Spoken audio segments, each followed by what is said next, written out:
Facciamo il punto con le principali notizie del momento sull'Inter, partendo dal mercato dell'Inter, perché in attesa di novità sul fronte esterno, la dirigenza nerazzurra sta lavorando in maniera molto concreta ad un nuovo acquisto in stile Petar Sucic. Si chiama Branimir Mladic, è un difensore croato, gioca nell'Hajduk Spalato, è seguito da tanti club, addirittura è stato accostato di recente anche a Barcellona e Liverpool, ma l'Inter sta avanzando e sta in questo momento tentando di anticipare tutti quanti. Ci sono poi delle voci da tenere d'occhio dalla Turchia, mentre arrivano delle novità importanti in vista di Inter-Napoli, che si giocherà in un clima che va tenuto secondo me particolarmente d'occhio. Ne parliamo comunque all'interno di questo nostro format, uno dei più richiesti, dove facciamo il punto con le notizie del momento condensate in pochi minuti. Ben ritrovati amiche e amici interisti, se non l'avete ancora fatto lasciate un mi piace e iscrizione al canale. Abbiamo superato i 97.000 iscritti e mi raccomando dobbiamo volare sempre più verso i 100.000, quindi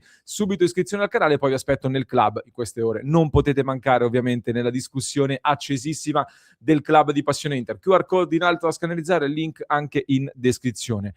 Parliamo di mercato, come detto, partiamo da Mladic, questo difensore di cui vi condivido anche la scheda Transfer Market come carta d'identità del giocatore, nato il 12 marzo 2007, quindi giocatore molto giovane.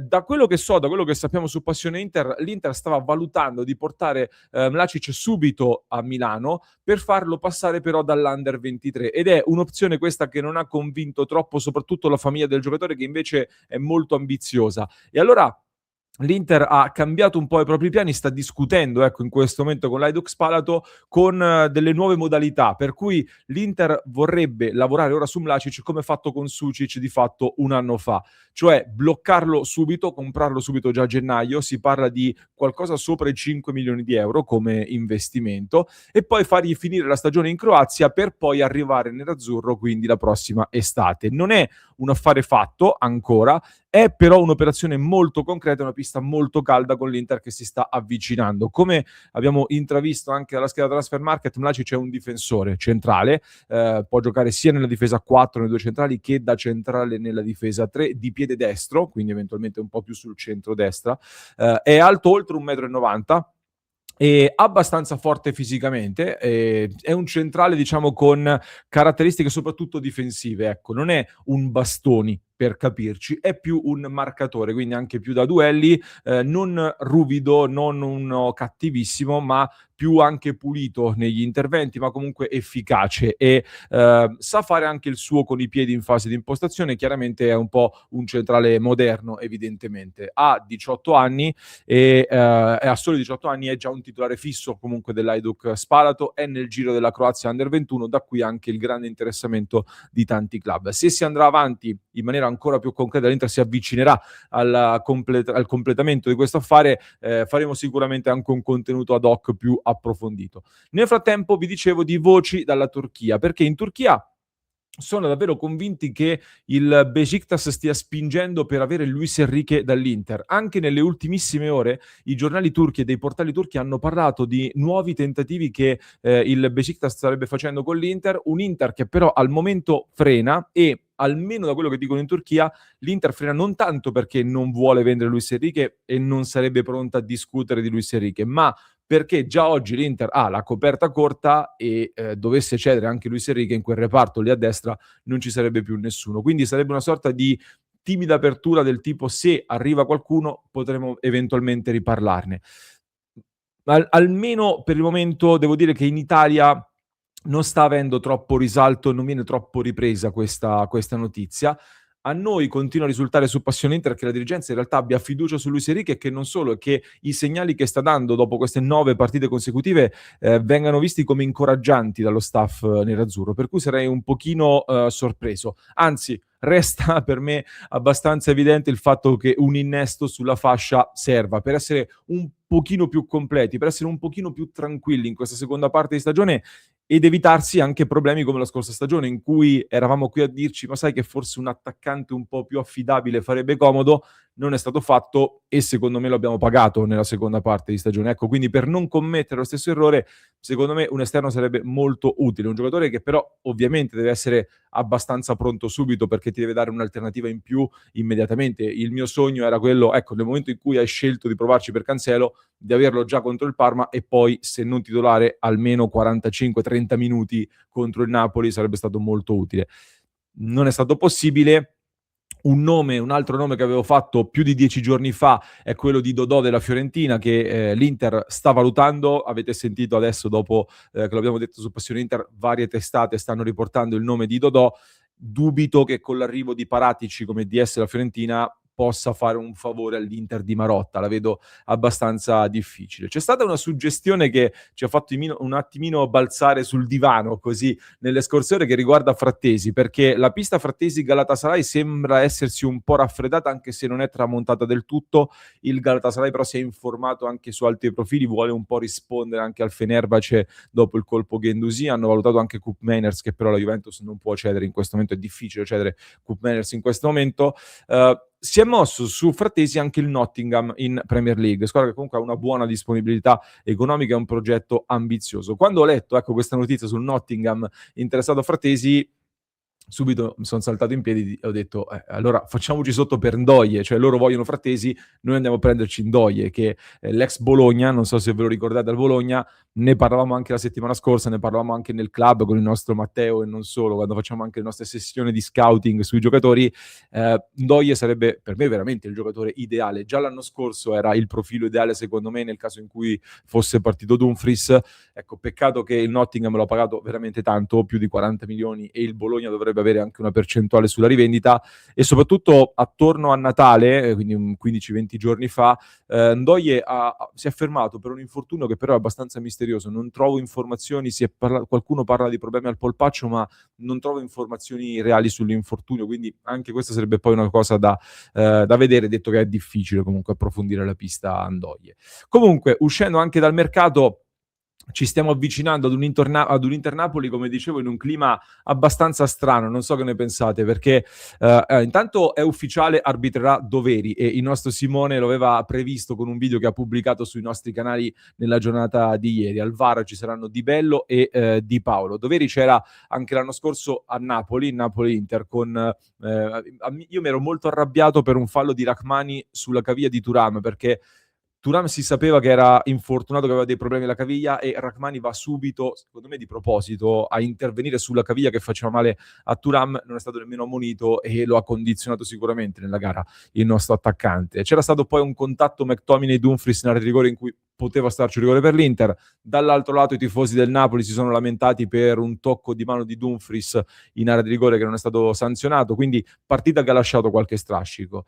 Mi sembrava la scelta più logica, ne parlavamo anche a inizio settimana, comunque quella di affidarla a Doveri, che dovrà gestire una partita comunque a cui arriviamo con un Conte che ha già attivato la sua modalità da battaglia anche a livello comunicativo già da diverse giornate, da diverse settimane. Arriviamo da un turno infrasettimanale in cui è successo un po' di tutto a livello arbitrale. Ieri sera stavamo commentando Milan-Genoa nel club di Passione Inter, ho visto delle robe nei minuti finali, cioè Maignan che protesta 30 minuti, così nel frattempo Pavlovic va a scavare sul dischetto del rigore prima che battesse il rigore Stanciu, e lo aveva fatto Frattesi in una partita mi sembra contro il Verona ed era stato massacrato dai giornali, dagli opinionisti, dai ben pensanti, scorretto Frattesi. Poi per non parlare di Tomori che va, quando Stanciu sbaglia il rigore, va a protestare in faccia, in maniera veemente, in faccia a Stanciu, e lo sfotte. E Di Marco, se vi ricordate, si era addirittura dovuto scusare sui social perché aveva esultato dopo il rigore sbagliato dall'avversario. Tomori vedremo se si dovrà scusare oppure se ci saranno editoriali contro il cattivo gusto del difensore del Milan, mentre tra l'altro stavo vedendo che nessuno in Italia mi pare abbia ripreso delle immagini che invece stanno facendo il giro in Francia. DAZN francese le pubblica, in Italia nessuno le sta riprendendo, con Maignan che esce dal campo e dopo lunghissime proteste eccetera è stato ammonito, ok, ma dà anche del figlio di puntini probabilmente all'arbitro, probabilmente, ma in Italia questa cosa viene censurata. Ok, vabbè, scenario di guerra quasi, di tensioni, uno scenario in cui l'Inter secondo me non deve cadere in questa trappola, perché è evidente che Chivu non sopporti Conte. È evidente che Conte abbia questa sua strategia contro l'Inter. Chivu si è capito anche da come ha risposto nelle ultime occasioni sul tema Conte, su questa battaglia a distanza. L'anno scorso anche nella sfida tra Parma e Napoli si era vista questa tensione, ma non soltanto. Però Chivu sta anche portando un altro tipo di comunicazione, un altro tipo di gestione rispetto a quella che sta portando Conte. Arriva la partita anche in un altro modo a livello di condizioni, di fiducia, di risultati, con 6 vittorie consecutive in campionato, e non deve cadere nella trappola come invece l'Inter è caduta a Napoli alla gara d'andata, con Lautaro in primis che si è fatto provocare da Conte. Questa è una grande occasione per l'Inter, un Inter che sta bene contro un Napoli che possiamo spedire a -7, un -7 che per me non farebbe finire il campionato come hanno detto altri, perché comunque poi c'è la Champions League, è una Champions che porterà via tante energie ed è una Champions che inevitabilmente rende ancora più insidioso il cammino in campionato, dove comunque l'Inter ha razionalizzato sempre di più i numeri difensivi, continua a segnare molto più degli altri e soprattutto non sta sbagliando le partite che non deve sbagliare. Al di là del tema dei big match di cui tanto si è parlato, le partite, eccezion fatta per la gara con l'Udinese, l'Inter le ha azzeccate tutte, le ha vinte praticamente tutte. Quindi è un Inter che ti dà la sensazione di poter fare anche un grande girone di ritorno, e quindi questo contro il Napoli è uno scontro diretto che pesa tanto, che in caso di vittoria darebbe una spinta molto forte al di là dei 3 punti, perché ti potrebbe anche finalmente togliere quel dubbio sugli scontri diretti che un po' abbiamo dentro la testa, e ce n'è bisogno per un grande finale. A tal proposito ci sarà da sciogliere qualche dubbio a livello di formazione con, diciamo che al momento, poi ne parleremo magari meglio in diretta alle 19:30 e alla vigilia, soprattutto sentendo le parole di Chivu. Al momento la sensazione comunque è quella che Chivu possa tornare sulla formazione che abbiamo visto con l'Atalanta e con il Bologna, quindi quella che abbiamo definito la titolare dell'Inter. Sostanzialmente, c'è un dubbio legato ad Acerbi che è stato tolto magari dal mercato dopo quell'ipotesi Arabia Saudita con l'Al Hilal, quindi ci interrogavamo sul quando sarebbe rientrato anche nelle rotazioni. Al centro della difesa adesso sta giganteggiando Akanji, però ecco, all'andata Acerbi ha fatto una bruttissima partita purtroppo, ha sofferto tantissimo David Neres, che è stato messo da Conte proprio con l'idea di andare ad attaccare e di non dare riferimenti ad Acerbi, che senza riferimenti ha delle difficoltà. Adesso Neres stanno facendo un po' di pretattica, secondo me sarà convocato, però non sta benissimo dopo il problema che ha avuto, quindi non sappiamo se sarà titolare o meno. Ma soprattutto al centro dell'attacco del Napoli ci sarà Højlund, che è un attaccante molto diverso, che è più strutturato fisicamente, e fino a 2 mesi fa probabilmente gran parte del mondo interista avrebbe detto: ok, attaccante fisico gli metto Acerbi. Questa era un po' la logica fino a poco tempo fa. Sono curioso di capire se questa logica è cambiata, e quindi se Akanji si è preso quel posto lì definitivo, e allora a quel punto la difesa sarebbe di nuovo Bissac, Akanji, Bastoni. Se Acerbi torna per questa partita, immagino che a pagarne un po' in questa gara potrebbe essere Bissac, con Akanji che torna a destra e Acerbi al centro a duellare con Højlund. Fatemi sapere un po' anche la vostra su questo, poi ne riparleremo in diretta alle 19:30 e negli appuntamenti anche della vigilia di Inter-Napoli. Ci stiamo scaldando sempre più, quindi mi raccomando, vi aspetto nel club di Passione Inter con il QR code da inquadrare, eccolo qua su in alto, per entrare nella nostra community. Vi lascio con un altro approfondimento che trovate in descrizione per chi ci ascolta in podcast, mentre per chi ci segue su YouTube vi basta cliccare qui.